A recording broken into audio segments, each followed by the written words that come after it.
on, people? What's happening? Happy Monday, guys. I hope you're all doing well. I know it's been a minute since I've done a stream.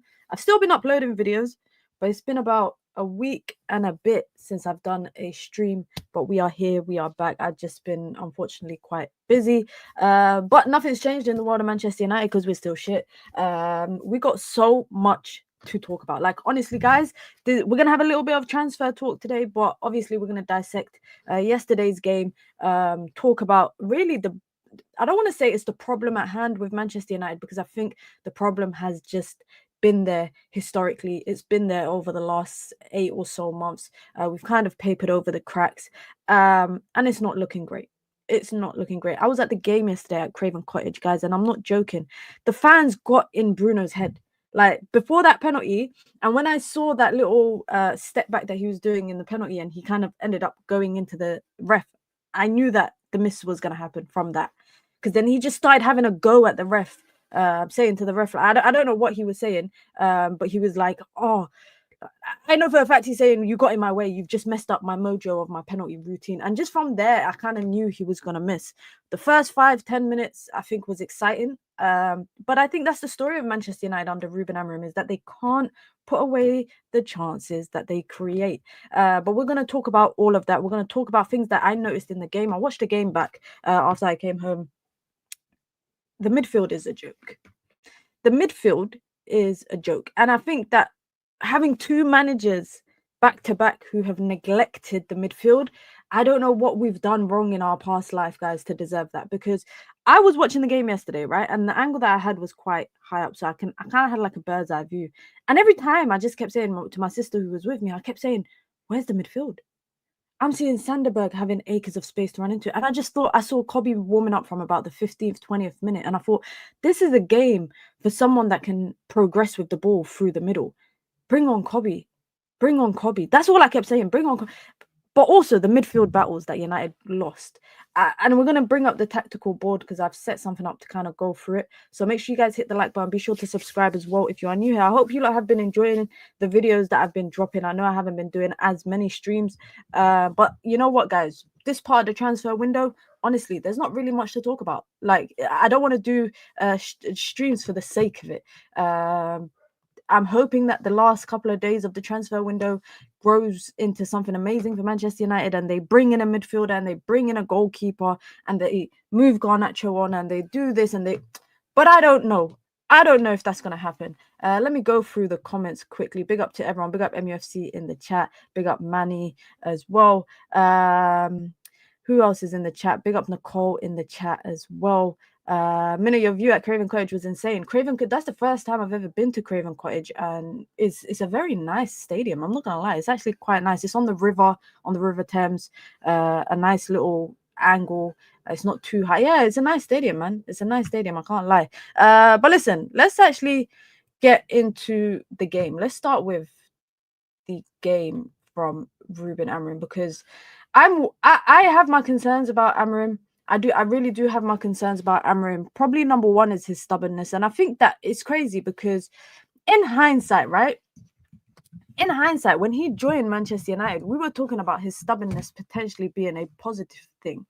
But as the kind of time progresses, I'm thinking his stubbornness and his way of words is something that is not sitting well with me at the moment. I mean, after the game, firstly, Silva, the manager of Fulham, said that, you know, they knew how Man United would set up. You know, Iwobi said that, you know, we prepared for, you know, the centre backs to jump out, and, you know, our plan was to, you know, overload in the midfield and try and win those midfield battles, which they were able to do. They were able to do. And I also think what didn't help was Casemiro getting booked for what looked like a dive quite early into the first half. So you got a centre mid who's on a yellow card. And then you've got Bruno Fernandes, who for me, his head was not in the game at any point. At any point did I feel, maybe the first 5-10 minutes when I felt like United should have been up by like 2-0. But other than that, I don't think Bruno's head was in the game at all. Let's actually just bring up this right here. And I was listening to, I don't know if you lot have seen it, but I was listening to the Wayne Rooney podcast this morning on BBC Sport. And Wayne Rooney actually pointed out something very interesting. And it's something that I mentioned in my reaction yesterday, is this way of Ruben Amorim playing has so many players playing out of position how can you expect the players to, play consistently well when they are all playing out of position? For example, you got Cunha playing as a 9. I think Cunha's best position is this place where Mason Mount won. And yesterday, even though on here it's saying that Cunha is the kind of 9, for me, Mason Mount spent more time in the game as the false 9, because Cunha was dropping deep a lot, trying to progress the ball through the middle into those 10 spaces. So you've got your midfielder playing as a false 9. You've got your 10 playing as a centre mid. You've got your right winger playing as a right wing back. You've got your naturally left back playing as a left-sided centre back. You've got your DM playing as one of the 2 sitting 8s. You've got multiple players playing out of position, and you've got the options on the bench to play the more natural players in their positions, right? This idea that Benjamin Sesko is not ready to start, I'm not buying it. This is a guy who had a preseason with Leipzig, a guy that he wasn't doing what Wissa's doing or what Isaac is doing. He didn't sit out and refuse to train he didn't do any of that. So this idea that Ruben Amorim's football is too complex for your marquee signing number 9 to play in the first 2 games of the season. Okay, the first game, I get it. The second game, I expected to see him in the starting 11. I expected to see him. He literally said it himself that Sesko is ready. He did. And so this idea, because a lot of fans, whenever I'm speaking about this, a lot of fans are saying, oh, but Sesko's not ready. Sesko's not ready. Sesko's not a kid that we plucked out of the academy and said, hey, come play for the first team. He's not a kid that we plucked out the academy. He's a guy who has been ready, in my opinion. And I think you spend 200 million on an attack, right? You spend 200 million on 3 players for your front line. The least you can do second game of the season is play them together from the jump, right? Because Manchester United have struggled to score goals from the back end of last season in the league all the way up until today. 2 games in a row, Manchester United have not scored from open play so far in the season, right? That does that set piece count as an own goal? I actually thought it was Lenny Yoro's goal. It's only when I watched it back I realized that it wasn't. But let's just actually go through kind of the stats of the game, right? Because for me, momentum in the game was in that first 10, 15, 20 minutes of the first half.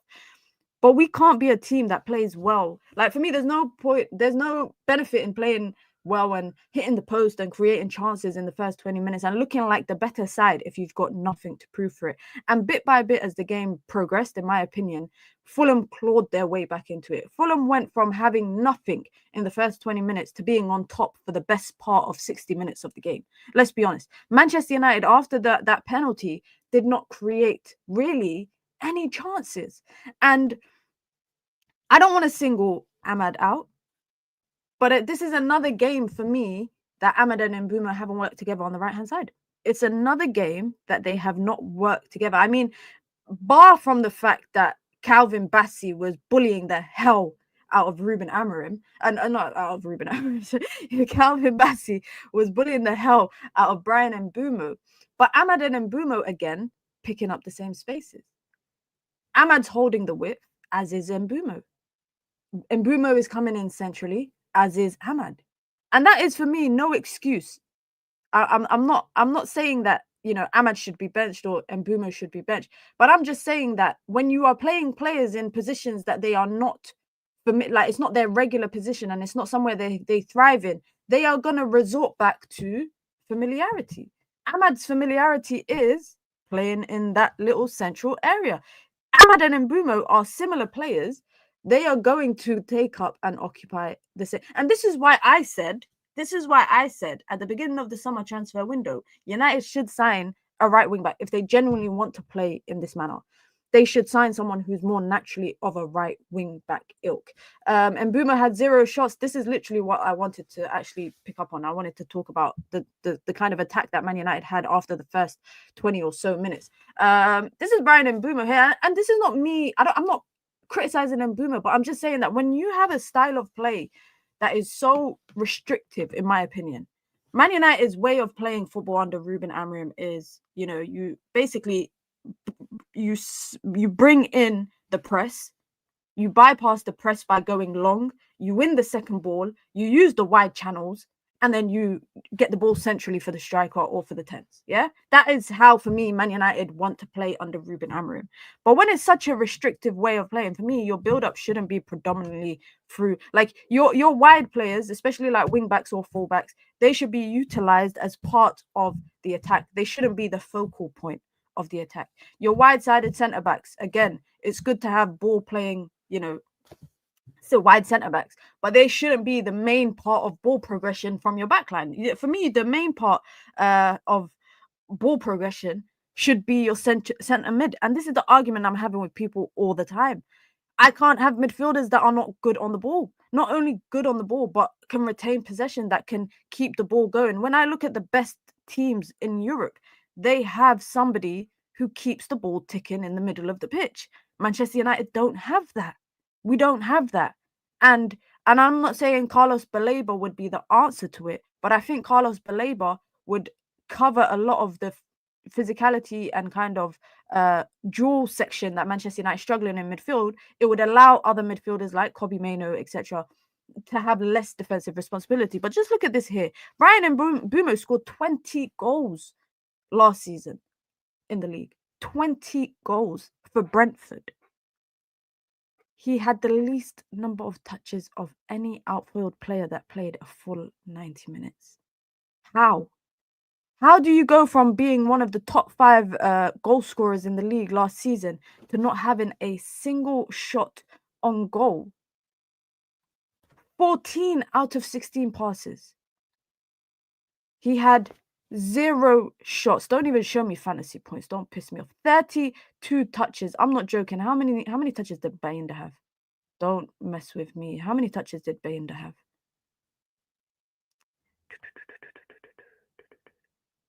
33! Altay Bayinda had 1 more touch more than Bryan Mbeumo. And again, this is not me like singling him out, but I just want you lot to see potentially how restrictive the system is under Ruben Amorim. And I'm trying to, you know what, guys, can I just say, this is how you know we're suffering, because we are genuinely trying to make sense of madness. You can't make sense of madness. I don't think you can. I can't think you can. They were hoofing balls to him. They were hoofing balls to him and expecting him to beat Calvin Bassey, by the way, I always say is underrated, yeah. But Calvin Bassey bullied him yesterday because he was fighting in aerial duels against Calvin Bassey and flipping Anderson. I think Sesko came on and won his first aerial duel, but even then, no chances created for Sesko. No chances. Big up to Amron with the super chat. Thank you so much. They're still in shot after that game. How is a club like Man United run like this? And now Kobbie is fighting Bruno for a spot. What is going on? We're gonna get to that. We're gonna get to that. We're gonna have a long conversation about that, because I don't know why Kobbie is fighting Bruno for a spot. They're not even the same type of player. But anyways, Cunha for me was Man United's best attacker up until about the halftime. But that's because nobody in the front line was really standing out for me. Cunha looks like a player. I'm not gonna lie. I think by Burnley he might be frustrated, because yesterday I could see his frustration. 70th minute, trying to chase the ball down. He's the only one running. I can sense his frustration, and I really like Matheus Cunha. Like, these last 2 games but I can't put all of the weight of the world on his shoulders. I can't put all of the expectations of Manchester United on the shoulders of Matheus Cunha, because it's unfair. It is really unfair. He should have had a goal yesterday, should have had maybe 2. But outside of those chances that were created in the first 15, 20 minutes, Altay Bayinda, that assist would have been madness. But outside of those chances created, I don't feel like Man United did anything else. And I want to speak about just Mason Mount quickly. Right, because Mason Mount did quite a few things nice yesterday. Like, it looked appealing on the eye. You know, the little one touches, the little back heels. Am I the only person that genuinely believes that you shouldn't sacrifice an attacking player for Mason Mount? That's my thought process, because I would have not gonna lie, if Manchester United started well yesterday in the first 10-15 minutes, and Mason Mount was part of that. But after that, as the game phased out, I think so did Mason Mount. And I nearly lost it. I'm not joking, guys. I nearly lost it when I saw the first substitution of the day, when Sesko came on and Casemiro went off, and I saw Mason Mount drop into central midfield. I nearly was about to leave the stadium. I thought, this is a joke. Because for me, Mason Mount is not a centre mid. Not in a midfield two either. If you're telling me Kobbie can't play in a midfield two and Bruno can't play in a midfield two, what makes you think Mason Mount can play in a midfield two? And him and Bruno are so similar. I wish I took a photographic image of it, guys. Yeah, because there was a moment in the game where I saw Bruno and Mason Mount press the same guy. Both, by the way, both of them were playing in the midfield too. I saw them both press high. And you know what that led to? The entire midfield being vacant. I'm talking about the entire centre circle area empty. Not one Man United player in sight. Sanderberg by himself there. And when Ruben Amorim said after the game that Mainoo is in competition with Bruno, how on earth could you put Mason Mount in central midfield ahead of him? How on earth could you do that? Again, Mason Mount ain't done nothing wrong in my eyes. Yeah, he stayed fit. He's done the minimum, guys. But I don't think you should sacrifice an attacking player to have a player like Mason Mount on the field in this false nine position. Why do you need to play false nine when you have a 9 on the bench? And you got another 9 in Rasmus Højlund that you've left behind, yeah? This idea, I think Ruben Amorim, by the way, has been very clear about the players that he Fs with and the players that he don't. Because just look at the players that have not played in the last 2 games. Look at the players that have not been used. He's here talking about Onana and giving his comments on Onana and saying it's a tactical reason why I went with Bayinda. It's not a tactical reason. You don't want Onana. It's clear as day. It's clear as day. Yeah. United should get a goalkeeper 100%. But I would rather he says, yeah, like Onana's not my kind of player, and I'm just, exploring my options. The same thing with, instead of making excuses, Kobbie Mainoo should not be in competition with Bruno Fernandes for what is his more natural position. Bruno Fernandes is not a deep lying playmaker. He can't play in a midfield pivot of a 2-man pivot. And the logic for me with Bruno Fernandes, yeah, and I feel like, again, with Bruno, everyone loves a captain, everyone loves a hero, everyone loves a scapegoat, right? But with Bruno Fernandes, quickly, he's a 10. Bruno Fernandes at Manchester, I don't care what he did at Sporting. I don't care about what he does for Portugal. Talk to me about his position at Manchester United. And his position at Manchester United is a 10. So you're telling me that Bruno, who's a 10, is playing in the midfield too. Kobbie is in competition with Bruno. The only way Kobbie will get in ahead of Bruno is if Bruno plays in the 10. But you got Mbeumo and you got Cunha in the 10. So unless one of them get dropped, is that the only way that Kobbie Mainoo is going to play? Free Kobbie Mainoo, by the way. And again, I'm shocked sometimes. Let me bring up Kobbie Mainoo actually here on the screen. I'm actually a little bit shocked of like the discourse that I've seen online about Kobbie Mainoo, because some people are saying, oh, he's an academy kid. Look what happened with Rashford. Look what happened with Garnacho. We hyped them up too early, blah, blah, blah. Kobbie Mainoo is a generational talent.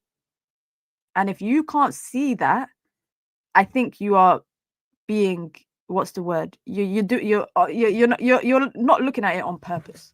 Like you're being difficult on purpose. Because for me, Kobbie Mainoo is number one. He's the best talent that Man United have produced from their academy in the last 5 years. In the last decade, Man United have produced Rashford, they've produced McTominay, they've produced Greenwood, who is a good player, but we know what happened with him. Kobbie Mainoo.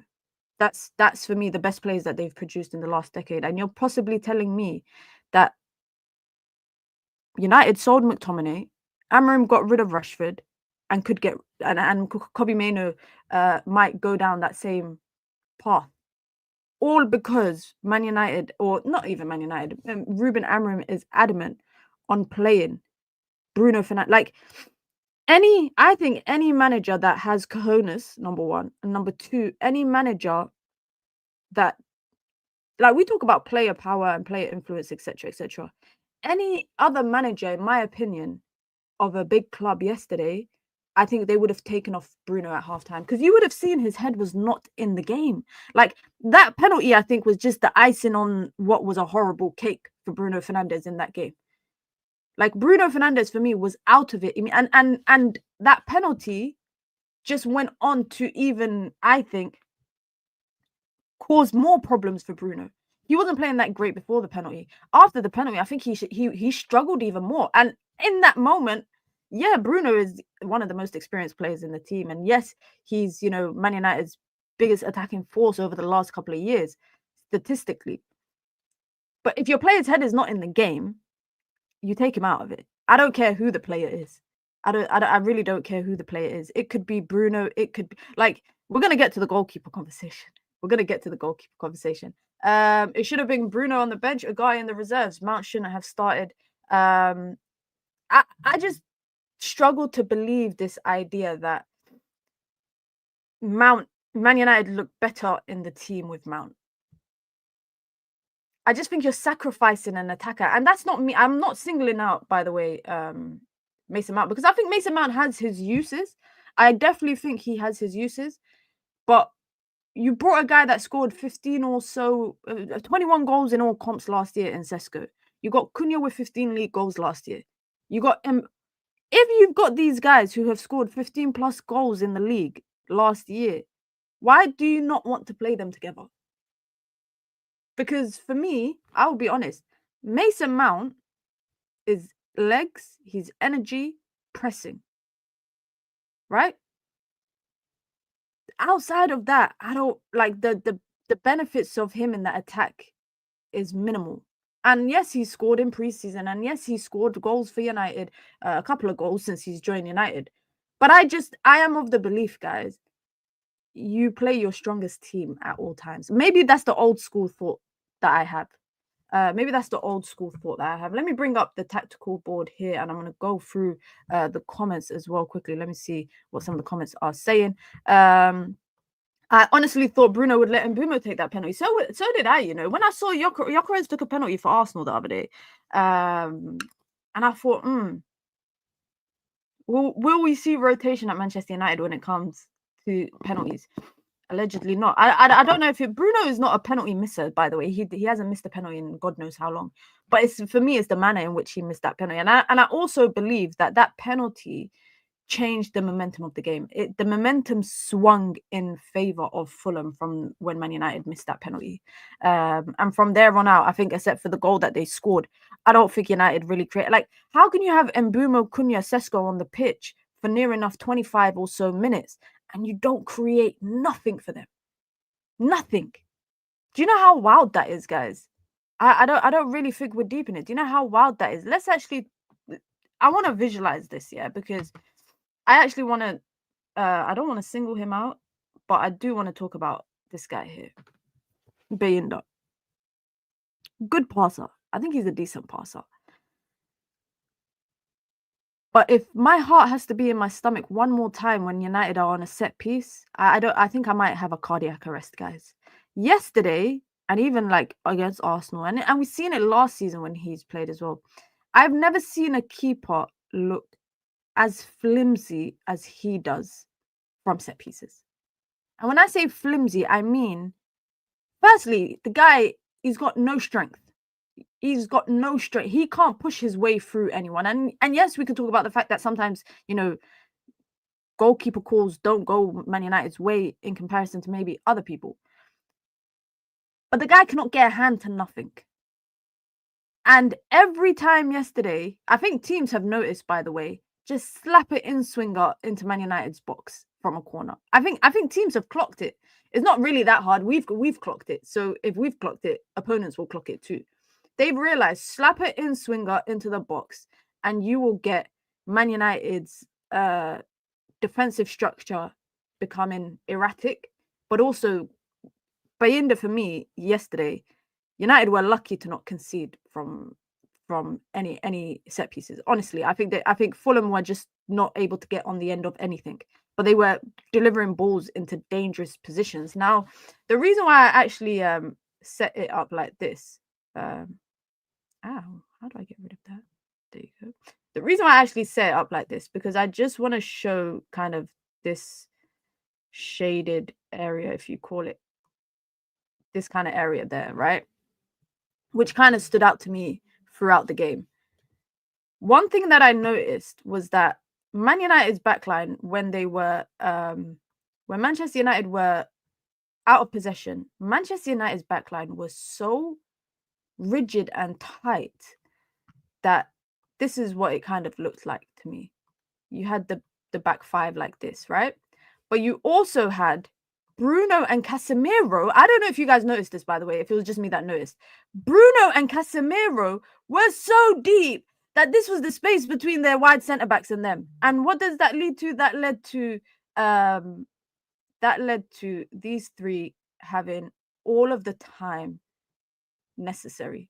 Not just even these three. We saw Iwobi dropping into here. We saw him dropping into here. We saw Sessegnon darting up here. Calvin Bassey had so much time to get forward because of that, right?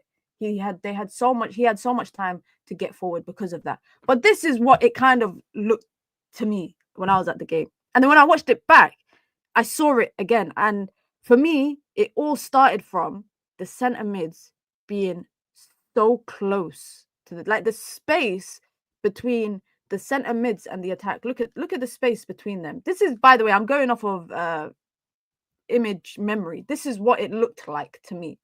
It looked like Bruno and Casemiro they were literally just standing right in front of their wide center backs. And Iwobi spoke about it after the game. How they knew that Manchester United, would play with a midfield too, and they also knew that the wide centre backs would jump out. And I don't know if you guys saw, but quite often enough,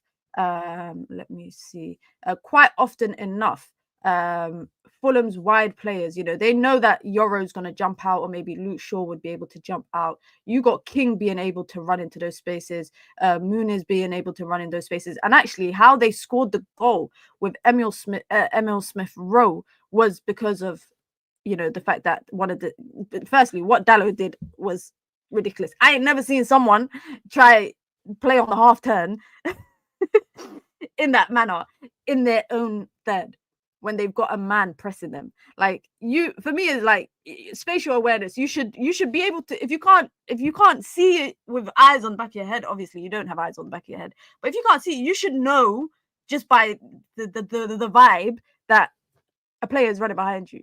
But Dalot tried a half turn and the ball just spun. The ball was too heavy for him to control, or was his touch too heavy? I don't know. But that Emil Smith-Rowe goal came from a runner not being tracked, but also Iwobi recycling possession here all the time. Casemiro wasn't even on the field at this point. But my point is that they were targeting those spaces in behind from the wide centre backs, because they knew, number one, the centre mids are not going to cover. Number one. Number two, the centre backs are going to step out quite aggressively. And this is something that we've seen from Manchester United even before, even last season when Ruben Amorim first came in. So it's not something to me that is unusual or something that started this season. This is something that we've seen last year. I remember watching Ipswich versus Manchester United. I think it was the first game of the season, not the first game under Ruben Amorim. And I remember watching the central centre back playing so aggressively to Liam Delap, and I was thinking, why is he, when he plays that aggressively, you're vacating a lot of space, and nobody was kind of dropping into it. The only time I think Man United actually addressed that was against Liverpool at Anfield, where Kobbie Mainoo, when one of the wide centre backs would get tight and jump out quite quickly, Kobbie Mainoo, as one of the centre mids, was dropping in to kind of cover the space that they were vacating. Iwobi was talking nonsense. If it was so easy, they only scored one goal. This is really simple. Play Bruno in the 10, put Mbeumo At right wing back, Ahmad on the bench, and whoever is the best combination of Senne and Miz. I don't think Iwobi was really lying because, again, for me, I don't think that he was saying that they created their chances from, capitalizing on these moments for Manchester United. But for me, it was very clear that Manchester United centre mids were playing so deep to their backline that, there was many moments during the time. You lot can go and look back. Sanderberg at times was the only midfielder here. Lukic was out here, and vice versa. Sanderberg was out here, Lukic was out here, and nobody was picking them up. There was multiple times that I saw that. As another thing that I think Fulham did quite a lot was they were putting those deliveries into the box. Like, for me, that's what I noticed a lot. They were putting those deliveries into the box all the time, in comparison to maybe what you would have expected from a team that was dominating possession or, winning those duels. They were winning those duels in the midfield. So for a team that were winning those duels in the midfield, you wouldn't have expected them to put so many crosses into the box, but they did. So I don't think Iwobi was talking nonsense. I just think that they had a game plan, and maybe they also knew that Ruben Amorim, for me, what shocked me the most was it's 1-1. You've got Calvin Bassey, this guy here, Mbeumo couldn't breathe because Calvin Bassey was on him. Anywhere Mbeumo was going, Calvin Bassey was, following him around. Anderson was bossing that kind of central area. Sessegnon was utilizing this space a lot because I think Ahmad and Dorgu were quite a bit, kind of sitting in that back five. But one thing that shocked me, the thing that shocked me the most, was you're chasing a goal and you bring on two centre backs. You're chasing a goal. I mean, at that point, United don't really have many attacking options on the bench. Man United had more defensive players on the bench, than they did attacking players, right? But I was just amazed because I read a tweet back in pre-season from someone, I can't even remember who it was, and they were saying that, Ruben Amorim's plan B in games in the season will be Maguire up front. And we didn't see that because Man United didn't actually push Maguire up front. But I was just so confused and bamboozled as to why we thought sending on two centre-backs would solve the game for us. And I think what actually the manager wanted to do, I actually think the manager just wanted to see the game out. I'm not saying that the manager don't want to win, but I think the manager was comfortable with the draw and just wanted to see the game out so that it can end as a draw. Because for me, that's not going for the kill. That's not going for the win. You're not, you got Xerxes on the bench, you got Mainoo on the bench. All of those offer for me more in attack than the defenders that you brought on. So I don't think the manager wanted to go for that result. I don't think he wanted to go for the win. I think he wanted to go for that kind of draw. Now, let's actually talk about, this is mad to me, by the way. Let's see, how many likes are we on, by the way, guys? I completely forgot. We've got over 100 people here. Let's try and get 100 likes at the minimum. First stream that I've done in about 10 days. I'm sorry I've neglected you lot. But we're also dropping videos regularly as well. So make sure you guys turn on your post notifications. We're actually not that far from 17K. Goal is 20K, hopefully by the end of the year. And I have a huge announcement. Huge announcement. When can I make the announcement? I think I can make the announcement towards the end of the week, hopefully. So make sure, I'm going to drop a video on it. So make sure you guys obviously turn on your post notifications. I'm not going to ruin it. But this shocked me, guys. Firstly, Man United Ruben Amorim has got 28 points. Imagine having less points than games played. Is that crazy? Is that actually how? Hold on, wait a minute. 29 games. I need to do the maths, guys. 29 games, that's a total of 87 points. If you're fully, winning. If you're winning all of them.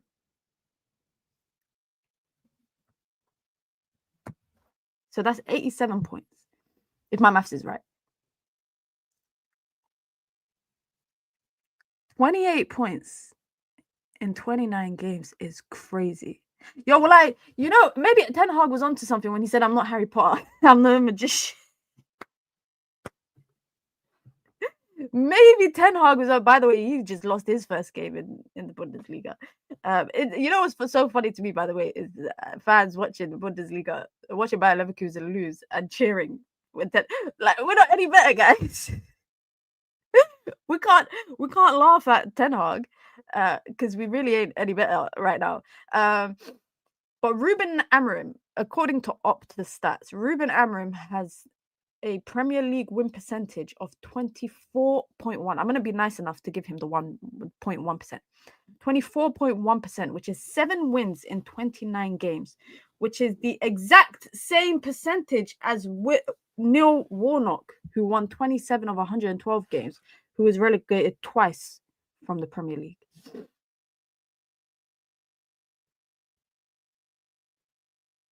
A win percent. Ruben Amorim is yet to win.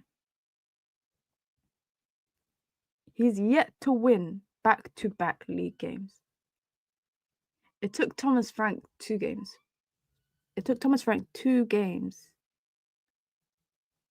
out of 2 to win back-to-back. And don't give me this crap about how Thomas Frank has had a transfer window and blah, blah, blah. They've brought in a couple of players, but most of that starting, bar Mohamed Kudus, if I'm not wrong, bar Mohamed Kudus, everybody else in that starting 11 that played against City on the weekend was there last season. Everybody else. You and Paulinho. Okay, and Paulinho. Cool. Paulinho and Kudus. Everybody else was there last season. I saw a stat that was talking about okay. So the big 6 managers, how many games did it take them to win back-to-back Premier League games? It took Arne Slot 2 games. It took Pep 2 games. It took Thomas Frank 2 games. Then it took Enzo Maresca 5 games. Bear in mind, Enzo Maresca came from Championship football. It took Mikel Arteta 9 games. That's his first senior, I would say, senior manager role. He was an assistant to Pep before he joined Arsenal. Ruben Amorim is on game 29 and yet to win back-to-back games. Now, I think you lot might think I'm crazy, right? I think Amorim is a good coach, but I also think he's stubborn. And when you look at the top 6 managers now, for example, when you look at the Arne Slots, yeah, Arne Slot inherited a world-class team from Klopp, right? But he also inherited, for me, what was a team that underachieved the season before that. And every game that I watched of Liverpool in the first couple of months, I saw them adapt differently to their opponent. That is my opinion on Arne Slot. Like, I saw them, and I'm basing it on last season because obviously that was his first season. I watched Thomas Frank 2 weekends in a row set up completely different based on the opponent. Who, on paper, Manchester City on paper, they got a great team.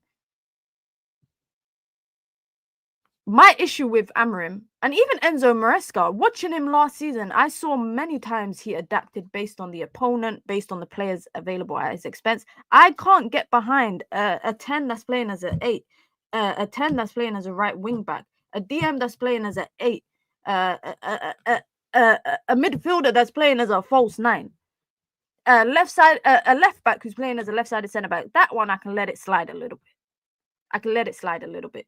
But I can't fathom the idea that you are playing all these players in different roles, different positions in a completely different system, and then you're shocked when they're not playing well or they're not playing to the expectation of what you want from them. Let me see what else he allowed to. He did well at Sporting. That's why people think he's good. I don't think it's the fact that he did well at Sporting solely that, because yes, that is probably one of the reasons. But I think it's the way that he changed Sporting from what they were when he came and what they became whilst he was there. I think that's another important thing. But I also did say when he was joining Manchester United, I did say, you know, we shouldn't run with this idea that just because he's done well at Sporting, you know, it is a completely different establishment. Portuguese football is completely different. Number one. Number two, the players available at your disposal, completely different. Number three, your opponents are like the worst team. This might be a real like big hot take, but I think a mid-table team in the Premier League would do well in a Portuguese league. Like I don't want that to sound blasphemous to anybody that watches and, you know, regularly watches Portuguese football, but I just think that the level of, I think the football, the physicality, all of that stuff, I think is very different. So that is another thing. You have to there's so many contributing factors that I think we have as fans, we have oversight on, just because we think everything is black and white. Oh, he did it at Sporting, so he can do it at Manchester United. Someone did it here, said it here. Look, Ange done well at Celtic. Look what happened now. Exactly. Ange done well at Look at Nuno. Look at Nuno, who struggled in his last Premier League role, then done well last season with Nottingham Forest. God knows if he's going to survive the season or not. He might be the first manager to get sacked. But it's not always, I don't think you can paint every situation with the same brush. And that's kind of my point. That's kind of my point. I don't think you can paint every situation with the same brush. With Ruben Amorim, my biggest question marks on him is probably his adaptation or lack of adaptation. He's very pragmatic for me in games. It's really, I think the only time I've seen him make a change in game to kind of go for the win, I think is only really Europa League fixtures. I feel like, I don't know, maybe I'm just being very judgmental at this point, but I think what I've seen in the Premier League when we're drawing, it's like, let's shut up shop and just go home with this result. And I'm just worried. I'm actually really worried. People have a lot to say about Benjamin Sesko, and I'm shocked. I'm actually shocked. I've said it already. You know, he came on for like 40 minutes. He had 17 touches, which is around half of how many Mbumo had in 90 minutes, which is crazy, right? But I think it's harsh to judge Sesko on 2 cameos. For me, it's like, until I see him, like, United haven't created enough of him. Let's be honest. I saw Diogo Dalot put a cross in twice. Yeah? No aerial threat on the ball. Like, no, it was all deliveries on the floor. And you're shocked when Calvin Bassey clears it out for a throw-in or for a corner. I saw Patrick Dorgu kept coming back onto his right foot, hesitating whether to put a delivery into the box. I won't allow the revisionism on Rasmus Højlund, yeah, because Rasmus Højlund showed us that he took till December to score his first Premier League goal, yeah. So I'm not going to do the revisionism of, oh, maybe Højlund, oh, maybe it's not his fault. No, we knew what Rasmus Højlund was when he struggled to score up until December of the football season, right? But I just don't, I'm saying, I'm not going to judge Benjamin Sesko on his last 2 cameos that he's had, at least for me, until he starts 2 games back to back. Also on the crosses, Minna, do you notice how when Sesko is not on, people are crossing left and right? When Sesko comes on, no crosses whatsoever. And this is what I'm so confused about, you know, that I don't know, is that instruction or what? I don't get it. I love De Zerbi, ruthless manager, no favorites and has a clear identity.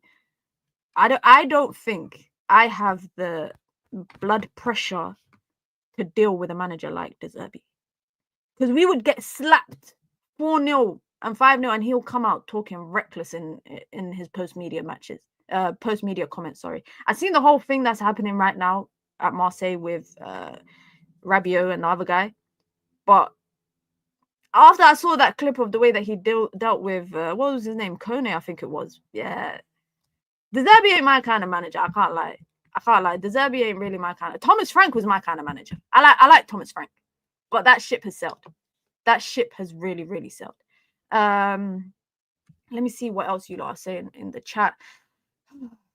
I don't think Sesko. Big up Z, by the way, says I don't think Sesko was bad yesterday. At least his first touch is clear of Hoyland. You know what? Also, I saw from him is that he would lay it off for like Dorgu or Mbuma or someone, and then run into the space. And he's quite quick. He's actually quite quick. But then no one would play that pass in behind for him. It's like, and then I was watching him playing between. Let me see if I can I bring it up on here? I was watching him against Anderson and Bassi, right? And this is just like his movement that he was doing, right? He was running back and forth between like the two of them. So he'd go here to try and be the outlet on the left-hand side and then come back in centrally. Nobody was really trying to find him.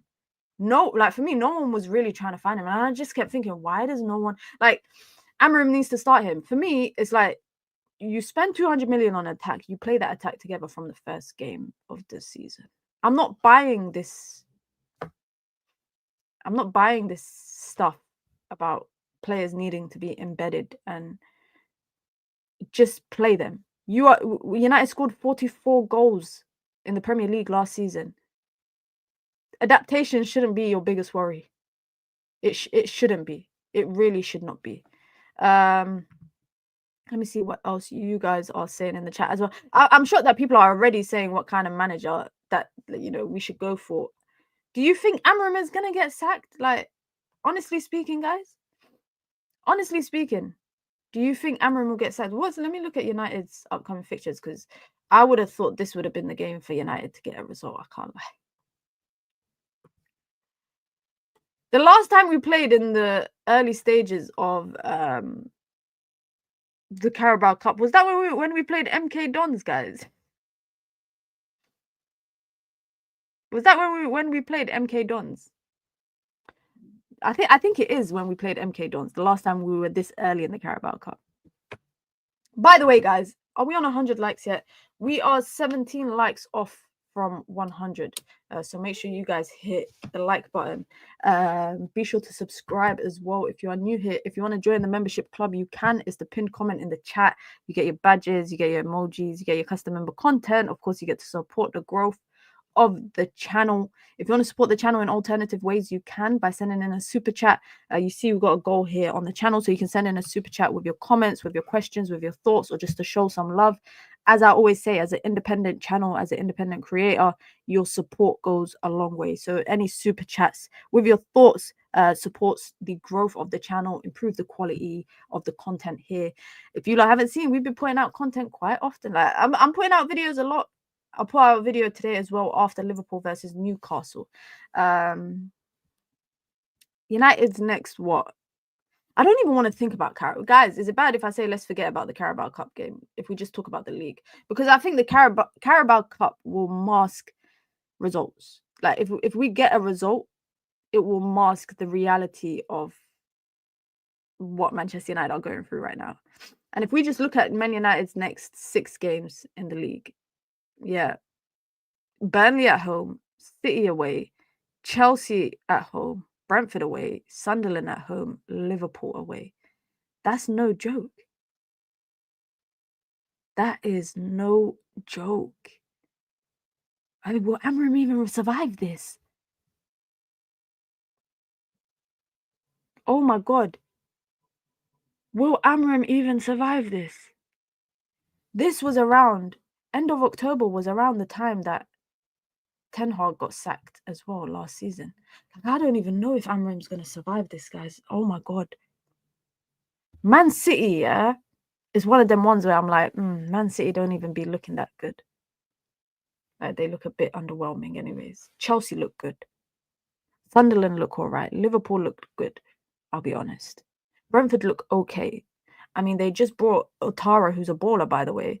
And I had Brentford down as a kind of potential flop of the season. Burnley. Oh my God. Will he even get to his 1-year anniversary? I don't even know. Yo, has the manager ever been sacked before his 1-year anniversary? You know what the hardest thing is, guys? Yeah, you lot know I love football. I watch football so much. I consume so much football. even outside of Manchester United, yeah. Yesterday, I was just so upset. And you know what I realized yesterday? I was like, how can I let a team upset me this much? Like, sometimes I'm so attached to United. The hardest thing for me to do is come and sit down and talk about Man United when we've just had a bad game. Like, I can't, I hate doing that. I struggle with it so much. Like yesterday, if you lot watch my match reaction, yeah, after the game, that was as soon as I left the stadium. Like, I hadn't even cleared like the stadium area. I was still walking. But you can see the emotion in what I'm saying because I just get so emotional, right? And then I watched Juve versus Parma yesterday night. And I was watching Real Madrid and I was just like, life is football is clearly fun when you're not watching Manchester United. Because why was I enjoying myself watching Juve versus Parma? I was watching Yildiz like, bro, what a baller. It's actually so tough. Like Man United, I've seen people leaving comments on my videos saying, "Oh, I'm not watching United until they get rid of Amorim," or "I'm not watching United until they win 3 games in a row," or "I'm not watching United until they do X, Y, Z."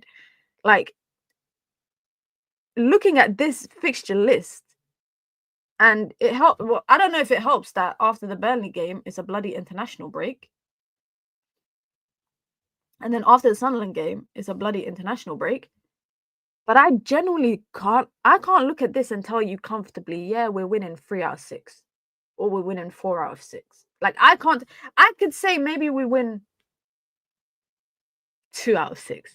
But even then that's me trying to be nice, right? I'm just trying to be as optimistic as possible because deep down I genuinely do not know which team Man United can beat out of this 6. Because, if we're speaking on a technicality, it should be the newly promoted teams. But even last year, United struggled against the newly promoted teams, and I think we only really beat them all 1-0. That feeling about enjoyment outside of United was me in Champions League games last season. Honestly, I enjoy watching football. I love watching football when it's not United. Premier League, Serie A, La Liga, even the French League. I enjoy Bundesliga. I enjoy watching that. Shit, I might even go back to watching the Saudi League again when it starts soon. How long was David Moyes manager for? How long was he manager for? What? Basically, he was just manager for a season. Let me see exactly how many days.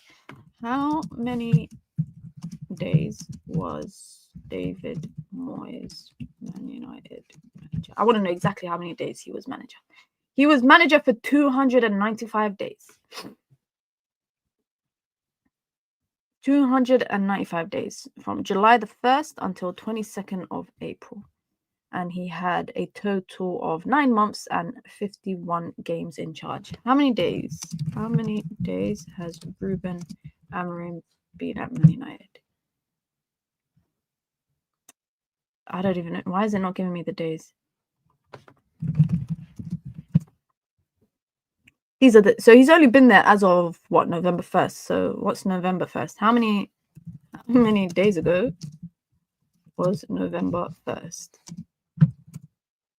297 days. So he's just beat David Moyes by 2 days, guys.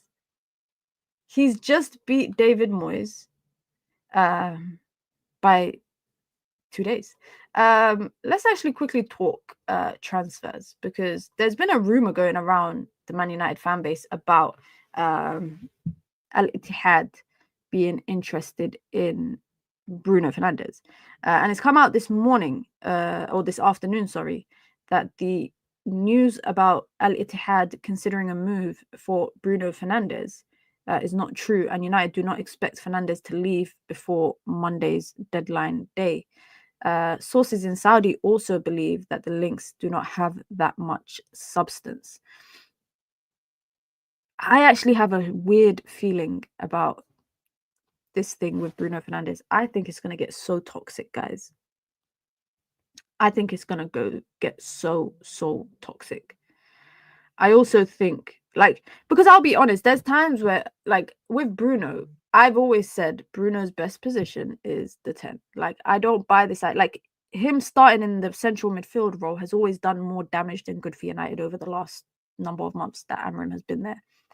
But when you switch him in game to that deeper role, it gets to a point where, I don't know if you guys saw during the game yesterday, But it got to a point where Dorgu was quite advanced. Luke Shaw was dropping there. Diallo was quite advanced.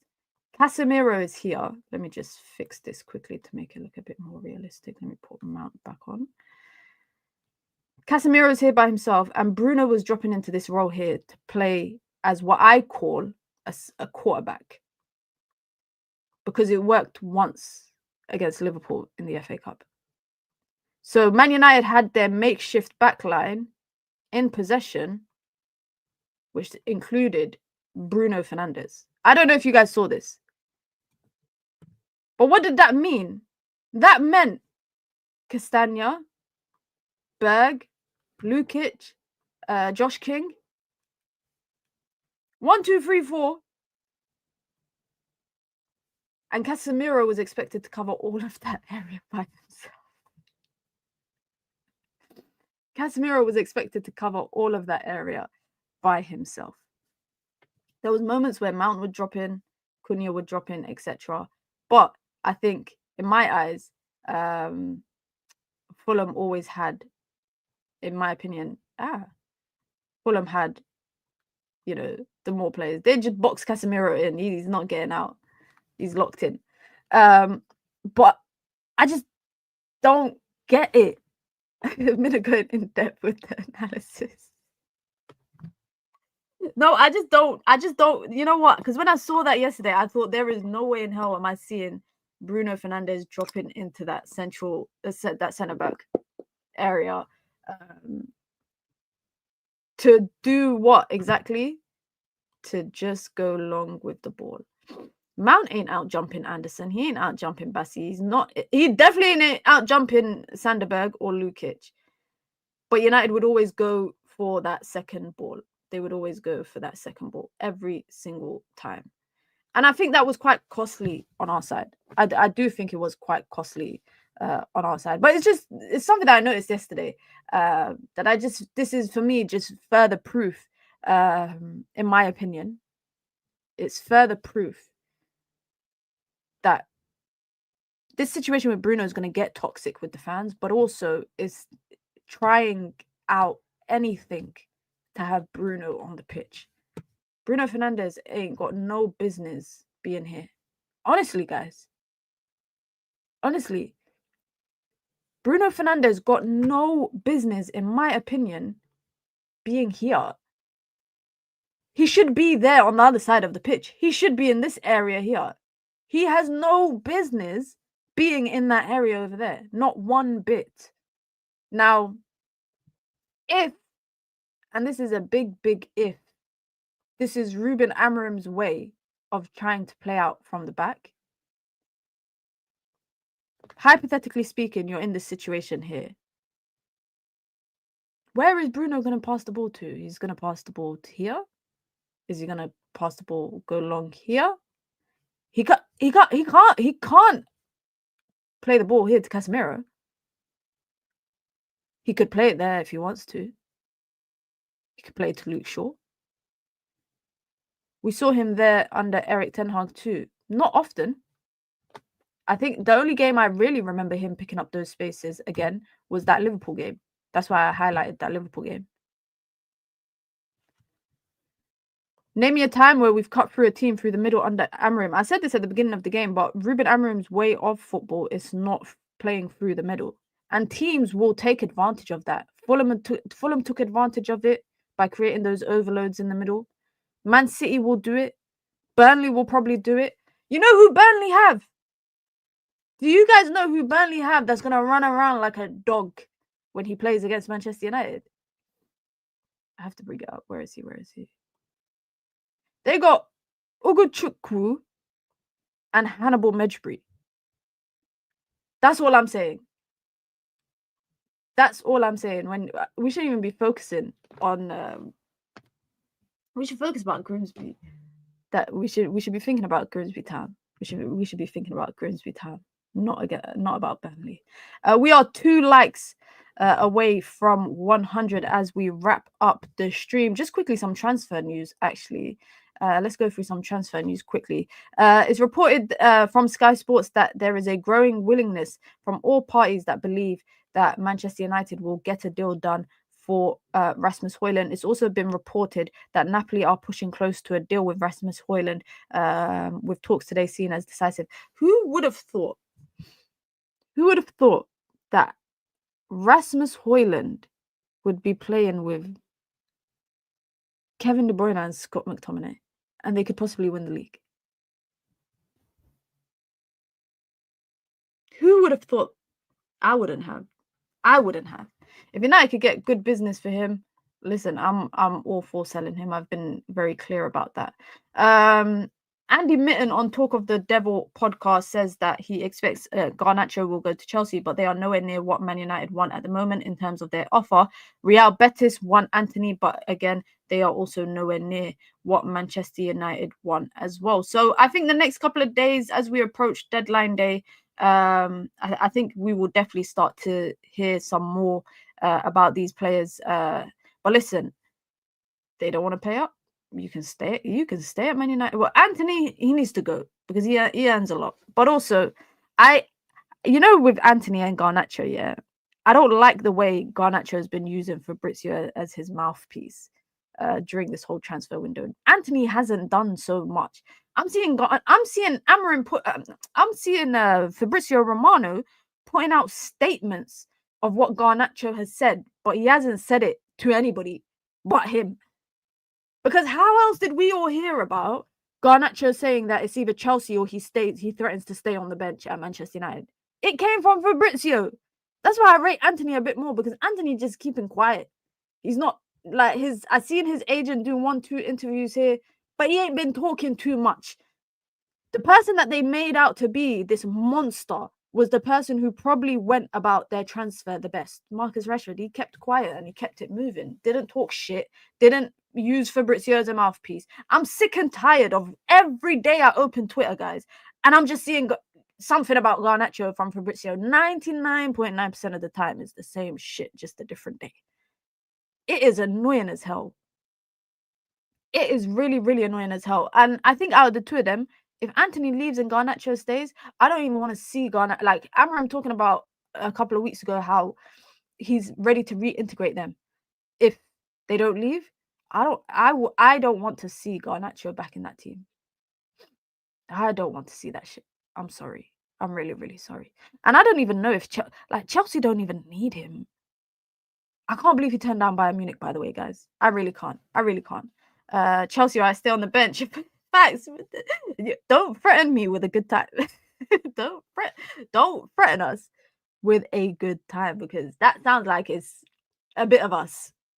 As if we're gonna be like, no, please don't. No, please don't. But listen, guys, be sure to hit the like button. Be sure to subscribe as well. Someone asked in the chat about watch-alongs. Honestly, guys, I just can't be bothered, because doing a watch-along and then doing a reaction video afterwards, it just takes up so much time. Sometimes I just like to sit on my sofa, eat food, and watch football peacefully. Like, that's why I try not to do watch-alongs. But I will be bringing back watch-alongs for the women's team over the next couple of weeks, obviously once the women's season is back. And yeah, I'll drop a video obviously tonight after the after what game? Newcastle versus Liverpool, the Isaac Derby, everyone is calling it. So I will drop a reaction video after that. I might do some watch-alongs. Let me look at La Liga. Let me look at La Liga fixtures. Let me see when the first El Clasico is in like October. So low key, that might be the first watch along you lot get. I don't know. We'll figure it out. Will you do a women's Champions League qualifier watch along? I'm not sure. It's quite early in the morning. I think it's like 11. I think it's like 11 o'clock in the morning. I think it's like 11 o'clock in the morning. But I will see. I'll let you guys know, of course. If not, obviously, I'm going to do a video wrapping up Man United women's transfer window anyways. So keep an eye out for that. As I said, guys, I have a big announcement coming, inshallah, God willing, within the week. So make sure you turn on your post notifications so you guys get notified when I drop that video, that announcement video. Be sure to follow me on all platforms, socials. Here you see it at Mina Football, because I post a lot on Instagram and TikTok and Twitter, probably more so there than on here on the channel. And yeah, make sure you turn your post notifications on, so that when I do go live again, you lot will get notified. I hope you lot have a wonderful evening. If there's any breaking news about Manchester United, you lot know I will be live. If not, I'll catch you lot all on the Daily Dose of Mina tomorrow. I'm out, guys. Have a good one. Peace.